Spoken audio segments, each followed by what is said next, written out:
Greetings, fellow dungeon delvers, and welcome to Dorans and Dragons, where we work together to come up with Dungeons & Dragons 5th edition builds for your favorite League of Legends champions. Today we're building Singed, the Mad Chemist. Singed was an intellectual prodigy from Piltover. He easily earned a scholarship to the prestigious University of Piltover, where he performed groundbreaking research in natural sciences.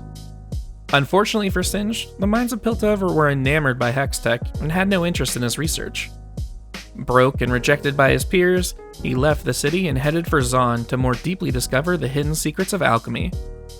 Zaun was a perfect place for him to continue his work, funded by Chemtech barons who wanted Singed's concoctions to give them dominance of the Undercity. His latest experiment was an amalgam of animal, man, and machine. The creature was too powerful to contain and escaped, destroying Singed's laboratory in the process. He rebuilt though and remains in Zaun, continuing to push the boundaries of Chemtech and alchemy, regardless of the cost to his or anyone else's sanity.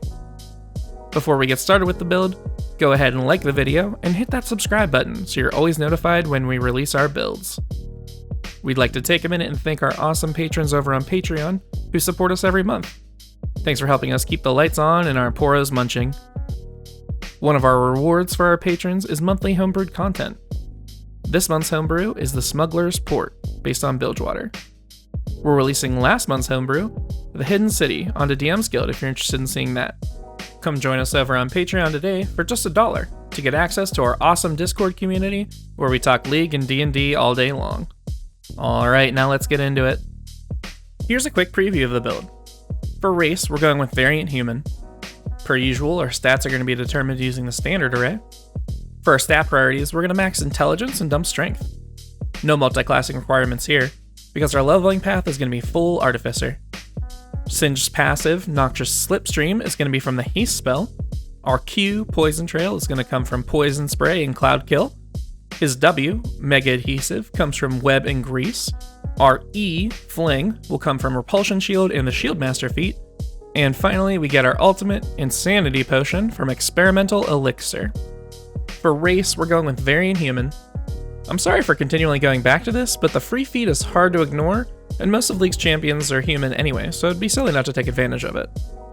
Variant Humans get a +1 to 2 ability scores. We'll go with Intelligence and Dexterity. To complement that Dexterity, we'll take Proficiency in Acrobatics, which also helps the gymnastics you do to avoid ganks while proxying. And finally, we get our free feat. We're going to take the Poisoner feat from Tasha's Cauldron of Everything. This is going to give us a few abilities. First, we're proficient with the Poisoner's Kit. We can apply poisons as a bonus action instead of an action. And most importantly, all of our poison damage ignores resistances. For background, we're going with Simic Scientist.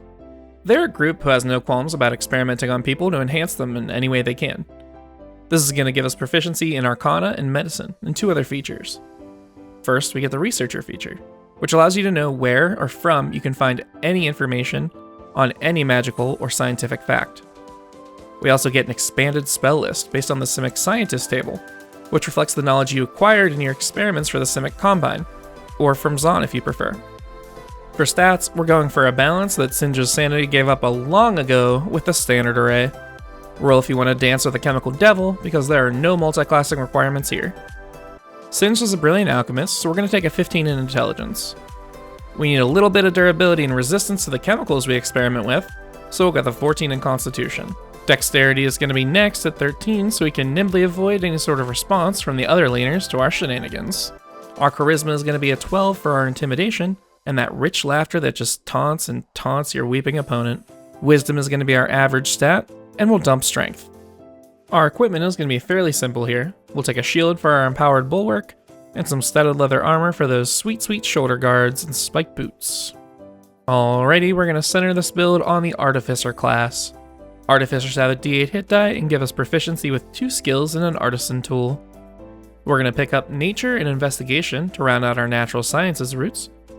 For the tool, we already have the Poisoner's Kit, so we'll go with the Alchemist supplies. We also get 2 features at this level: Magical Tinkering and Spellcasting. Magical Tinkering has a really big long explanation, but to simplify it, you can enchant a number of tiny non-magical objects equal to your intelligence modifier. This enchantment can shed a bright light, play a recorded message, emit a smell or sound, or display a visual effect. I would take a little sphere, put the Mastery 7 emote on it, and roll it after your fleeing enemies while cackling. Now for spellcasting, Artificers actually use their Artisan tools, or any item they've infused as a spellcasting focus. So when we use the Poison Spray cantrip, you can literally use the Poison Tank riding on your back as long as you consider that your Poisoner's Kit or Alchemist supplies. Speaking of, we're taking one cantrip and a first level spell here for our Q and W. Poison Spray is a cantrip that generates a puff of noxious fumes and forces a con save on your target. If they fail, they take 1d12 poison damage, which is one of the highest hitting rolls of a cantrip. Now I believe they balance this around the fact that poison damage is so commonly resisted, and being a 10-foot range spell, but thanks to our Poisoner feat, that's not the case for us, and we want to be up in your enemy's face anyways. Grease is our first level spell. You designate a 10-foot square and make it difficult terrain for a minute. Each creature that's in the square or enters the square has to make a dex save or fall prone. Second level Artificers gain the ability to infuse their items with their Artificer infusions. Check out the Artificer table to see how many infusions you can know and apply at any given time after a long rest. We only have 2 infusions that are crucial to the build. Armor of Tools is going to allow us to integrate our alchemist supplies into our armor, letting us add our intelligence mod to any ability checks made with them. We're also going to use a repulsion shield for our E. Our shield is going to have 4 charges. Whenever we're hit with a melee attack, we can burn one of the charges to push that attacker 15 feet away with our reaction. Ideally, your DM will allow you to bring them behind you for the fling, but if they don't, this knockback works fine as well. Level 3 Artificers gain the right tool for the job feature and choose their Artificer specialty. The right tool for the job lets you magically create a set of Artisan's tools you need if you take an hour uninterrupted to do so. For our Artificer specialty, Alchemist is the obvious choice. This is going to give us an expanded spell list and the experimental elixir feature. 2 spells of note on the new spell list are Blight and Cloudkill, which can also be used as our Q. The experimental elixir feature is going to give us our Insanity Potion. Whenever you finish a long rest, you can create an experimental elixir that, once imbibed, makes the drinker roll a d6 to determine the effect gained. I'll quickly go through the options here for you. Healing is 2d4 plus your int mod.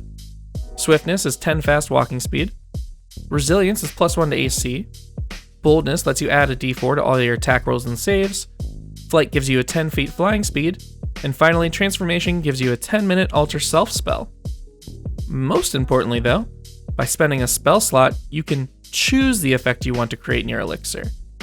For our Insanity Potion, we'll want Healing, Swiftness, Resilience, and Boldness. 4th level Artificers get the first ability score improvement of the build. We're going to go through all of them here so you can pick and choose as you please.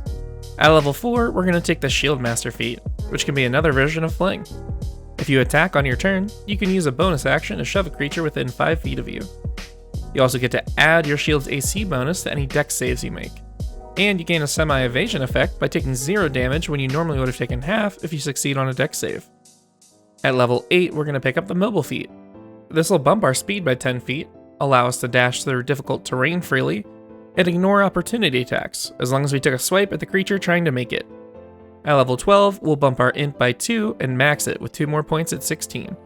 And finally at level 19, we'll take the Tough feat to add a sweet 40 hit points to the build. Level 5 Alchemists gain Alchemical Savant and 2nd level spells. Alchemical Savant empowers our spells that use our Alchemist supplies as a spellcasting focus. You can now add your Intelligence mod when you restore hit points or deal acid, fire, necrotic, or poison damage. We're going to learn the Web spell at this level for the best version of our W. Web allows you to spit out a chunk of webbing in a 20-foot cube that forces a dex save against any creature who enters it or starts their turn there.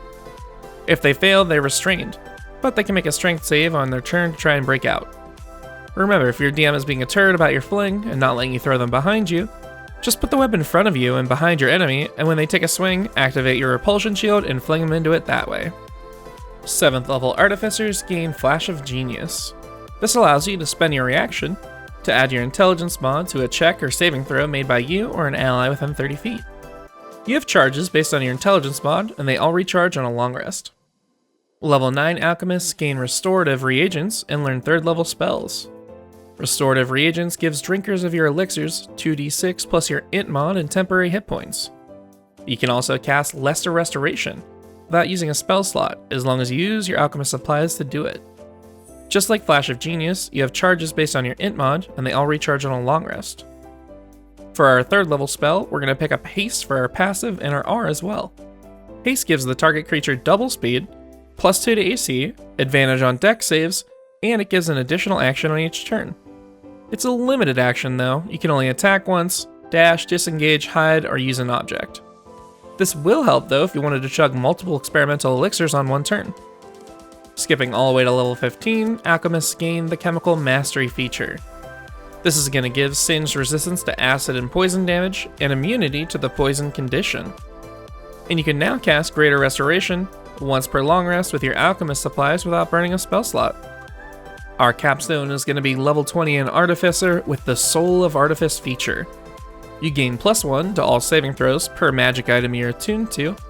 Plus, if you get knocked to 0 hit points, you can end one of your Artificer infusions to stay at 1 hit point instead. Alrighty, now that we've completed the build, let's see how we did. First, the good. We got the poison, we got the mobility, we got the insanity. We couldn't be more on point here.